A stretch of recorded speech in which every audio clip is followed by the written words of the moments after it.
So anaemia అండి, ఇవాళ మనం అనీమియా గురించి డిస్కస్ చేద్దాం. Hi everyone, this is doctor Shravan Kumar Olala, consultant physician, Srivinda hospitals, Magganthota, Karimnagar. So anaemia is very common in India. Almost 60-70% of the women are suffering from anaemia అండి.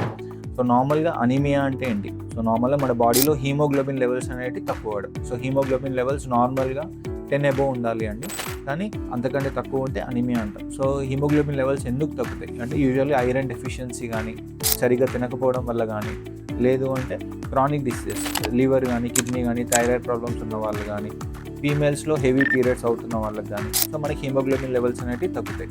So వీటి వల్ల వచ్చే లక్షణాలు ఏంటి? సో మెయిన్గా నీరసం, చేతకాకపోవడం, చాలా నీరసంగా ఉంటుందండి. నడిస్తే దమ్ము రావడం కానీ, గుండె దడ రావడం కానీ, కళ్ళు తిరగడం కానీ, ఇట్లాంటి లక్షణాలు ఉంటే అనీమియా ఉండే అవకాశం ఉందండి. కంపల్సరీ ఇగ్నోర్ చేయకండి. It is a very simple test. Normal CBP అంటాం, సిబిపిలో కూడా మనకి హీమోగ్లోబిన్ లెవెల్స్ అనేవి ఎంత ఉన్నాయనేది తెలుస్తుంది.